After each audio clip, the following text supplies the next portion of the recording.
Bismillahirrahmanirrahim. Assalamu alaikum. Welcome to episode 15 of season 2 of ACDC Insights Wisdom for All with Ushna Tariq. Dear students, here is a good news, which is that this is the last episode of season 2 with Ushna Tariq. Inshallah ta'ala, in the upcoming season we will be taking up another book of an influential author to be discussed here at this Insights season. So at the end session, I have decided to conclude all the chapters of the book into one episode. So basically today we will be talking about three major concepts जो कि हमने book में भी पढ़े हैं. पहली बात जो कि डिसाइड करती है आपकी किसी चीज़ के बारे में what you know. पहली बात. दूसरी बात क्या थी? How you feel about what you know. और तीसरी मोस्ट इम्पॉर्टेंट थिंग क्या थी कि what you are going to do with what you know and what you feel about what you know. तो सिर्फ जानना अहम नहीं होता, आप उसके बारे में महसूस कैसे करते हैं ये अहम होता है.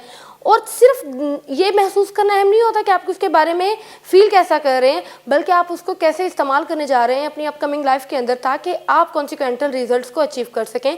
सो basically it is the summarising chapter, जिसके अंदर हम एक बहुत इंपॉर्टेंट कॉन्सेप्ट की बात करेंगे और वो ये है कि हम सब के अंदर कहीं ना कहीं एक कंफर्ट जोन होता है. हम जिन घरों में रहते हैं हमें उनमें रहना पसंद होता है, हम जिन गाड़ियों को ड्राइव करते हैं हमें उनसे स्विच करना मुश्किल हो जाता है, या जिस तरह के टेलीविज़न पर जिस तरह के शोज़ हम देखना पसंद करते हैं हम कभी कभी अपनी पसंद को बहुत इजीली ड्रिफ्ट नहीं कर सकते, बहुत इजीली हम उसको शिफ्ट नहीं कर सकते. तो इस चीज़ को अगर आप एक सिंपल ह्यूमन कैटलिस्टिक वे में बोलेंगे, it is your comfort zone. So it is very much difficult for any human being to move out of their comfort zone.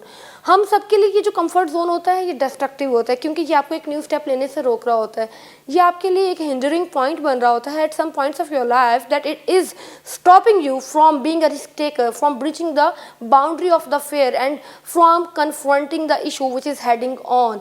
तो कभी कभी ये आपके कॉन्फिडेंस को आपसे ले लेता है और आपको शट डाउन कर देता है, क्योंकि जब आप एक रिस्क टेकर नहीं बनते, आप अपने कंफर्ट जोन को ब्रीच नहीं करते, तो आप कॉन्फिडेंट पर्सनालिटी नहीं बन सकते. कॉन्फिडेंट पर्सनालिटी जब आप नहीं होंगे तो what you know you won't be able to dictate it and to present it in front of the public. तो इस चीज़ के लिए आपको यहाँ पर राइट नाउ एक चीज़ इंप्लीमेंट करने की ज़रूरत है जिसको बोलते हैं without a sense of urgency desire loses its value.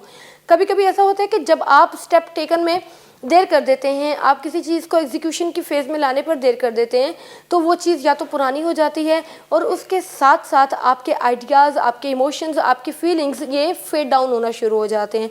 तो जब वो इमोशंस फेड डाउन होते हैं तो आपकी जो एनर्जी होती है उस स्टेप को लेने के लिए वो डिमिनिश हो जाती है, और वहाँ पर लॉ ऑफ डिमिनिशिंग इंटेंट काम करता है. मतलब आपकी जो इंटेंट है, आपकी जो डिज़ायर है, आपकी जो इमोशन है, ये आहिस्ता आहिस्ता एक डिप में जाते चले जाएंगे और एक टाइम आएगा जब आपका दिल नहीं करेगा वो काम करने को जो आपने थोड़ी देर पहले करने का सोचा था.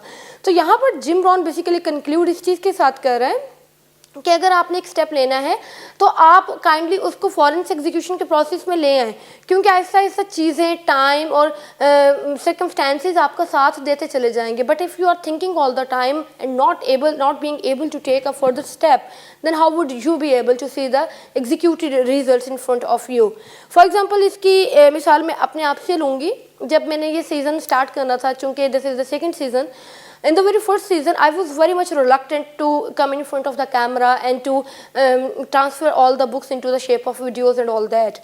So my director suggested me that Ushna, you have to take a first step. It would be difficult for you, it would be difficult to breach the boundary of your comfort zone, but you have to take the first step, because after taking that first step things will be becoming in favor of you और आपके लिए चीज़ें आसान होती चली जाएंगी. और आपका ये जो फेयर है या जो आपको लगता है कि प्रॉब्लमेटिक हो जाएगा इसको कंटिन्यू करना या कंसिस्टेंटली इसके ऊपर काम करना, तो शायद आप आदी हो जाएंगे इस चीज़ को लेकर. और इस टाइम अल्हम्दुलिल्लाह 2 सीजन्स करने के बाद मैं इतनी यूज्ड टू हो गई हूँ कि मैं अपनी क्लासेस में से भी टाइम मैनेज कर लेती हूँ और इसके लिए टाइम इजीली मैं कहीं ना कहीं से निकाल लेती हूँ. तो बेसिकली हमें यहाँ पर अपने टुडे को येस्टरडे या टुमारो नहीं बनाना. कभी कभी ऐसा होता है कि आप एक स्टेप लेने का सोच रहे होते हैं, आप कहते हैं I will be taking it another day which is tomorrow, तो वो जो टुमारो जब आता है तो वो आपको टुडे बन जाता है. So you don't have to make you tomorrow as you today, you have to take it as a yesterday. आपने जो काम करना है आप उसको कर लें ताकि वो आपका पिछला दिन बन जाए, वो आपका अगला दिन ना बने. और यहाँ पर आपको अपने आप को कुछ वार्निंग्स देनी पड़ती हैं. वो वार्निंग्स क्या होती हैं? पहली वार्निंग होती है you have to make a future goal book, जिसको आप पिक्चर गोल बुक भी बोलते हैं. फॉर एग्जाम्पल, अगर आपने एक काम करना है तो you have to make dimensions of each paradigm you are going to take in the next future into your mind, because if you are thinking in your mind will subconsciously working on it. अगर आपने सुबह एक काम करना है तो आप उसको पहले से थोड़ा सा इमेजिन करना शुरू कर दें, because your imagination work stronger and human imagination are very stronger. तो जब आप उसके ऊपर काम करना शुरू करते हैं, आप उसके ऊपर चीज़ों को इमेजिनेशन की फेज में लेकर आते हैं, तो आपकी इमेजिनेटिव इनर आई बड़ा स्ट्रांगली काम कर रही होती है। और हर ह्यूमंस के अंदर ये एक मेंटल पैलेट होती है, मतलब we are full of mental colours. अगर आप एक काम करने लगते हैं तो अल्लाह ताला आपके अंदर वो एनर्जी, वो पावर दे देते हैं कि आप मज़ीद एक्साइटमेंट, मज़ीद चैलेंजिंग मैनर में उस चीज़ की तरफ आगे को बढ़ रहे होते हैं। तो आपने ये पिक्चर गोल बुक लाजमी बनानी है। और यहाँ पर मोस्ट इंपॉर्टेंट चीज़ है, जब भी आप एक काम करने लगते हैं आपने ये देखना है what is your current direction, are you drifting away, are you moving to another direction, और are you moving on a wrong track.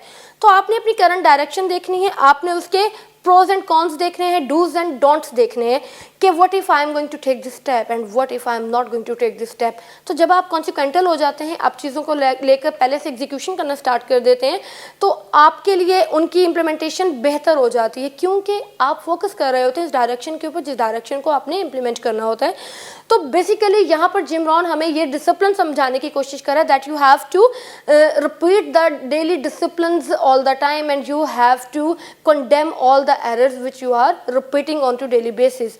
तो आप बस इतना सीख लें कि कैसे आपने छोटे छोटे डिसिप्लिन को इनकॉर्पोरेट करना है और कैसे आपने छोटे छोटे एरर्स को, जजमेंट्स को, फेलुअर्स को और पास्ट मिस्टेक्स को आपने ख़त्म करना है। तो आपको इस टाइम डिसिप्लिन क्या करना है, to strengthen and broaden your personal philosophy. आपको डिसिप्लिन क्या बनाना है, to develop a better attitude. आपको इस टाइम डिसिप्लिन में क्या लेकर आना है, to make a consistent activity to achieve your dreams and achieve your goals.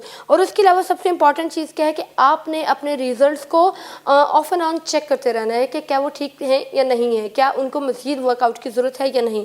और सबसे इम्पॉर्टेंटली कि आपने अपनी लाइफ को मज़ीद फुली वे में, मज़ीद इंटरेस्टिंग वे में आपको ऑल द टाइम उसके अंदर कुछ छोटी छोटी चीज़ों को इन्वेस्ट करना है, क्योंकि अगर आप ऑल द टाइम टेकर बन जाते हैं तो आप कभी भी गिवर नहीं बन जाते।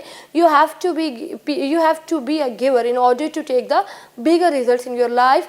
सो thank you so much for now. इंशाल्लाह ताला हम नेक्स्ट सीज़न में एक नेक्स्ट बुक के साथ आएंगे। ये बुक के साथ हमारा ये सीज़न यहाँ ख़त्म होता है। अपना बहुत बहुत ख्याल रखिएगा। अल्लाह हाफिज़।